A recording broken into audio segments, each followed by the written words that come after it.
అందరికీ good evening అండి. Interlink tokens ఎప్పుడు తీసుకుంటారని అడుగుతున్నారు కదా, దానికైతే క్లారిటీ ఇస్తారని ఈ వీడియోలో. కరెక్ట్ గా చూడండి, మీ ఫ్రెండ్స్ ఎవరికైనా షేర్ చేయండి, ఓకేనా. ప్రెసెంట్ ఇక్కడ మన దగ్గర ఇవి ఉన్నాయి కదా, ఇన్ని కాయిన్స్ ఉన్నాయి కదా, ఇవి కాయిన్స్ కాదండి, పాయింట్లు అంటారు ఇవన్నీ కూడా. ఈ పాయింట్లు కాస్త కాయిన్స్ కింద ఇక్కడ మారబోతాయి, ఓకేనా. ఇది ఎప్పుడు మారబోతాయి అంటే ఆఫ్టర్ జనవరి కానీ ఫిబ్రవరి కానీ ఇక్కడికి వచ్చిన టోకెన్స్ మనం కొనుక్కుంటాం. కొంచెం ఆలోచించండి, ఇక్కడ ఎక్కడైనా ఆప్షన్ ఇచ్చాడా నీకు? పేమెంట్ విత్ డ్రా చేసుకునే ఆప్షన్ ఇవ్వలేదు కదా. ఇవ్వకుండా నువ్వు ఎలా అమ్మేస్తావు? వేరే వాడు ఎలా కొనుక్కుంటాడు?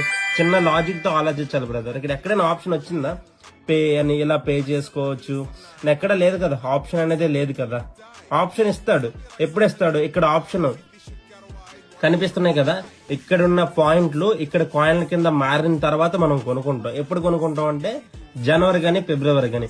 ఇంటర్లింక్ కోసం మాత్రం ఎవరు కూడా నాకు జనవరి వరకు నాకు ఎవరికి డిసెంబర్ లాస్ట్ వరకు నాకు ఎవరు కాల్ చేయకండి, మెసేజ్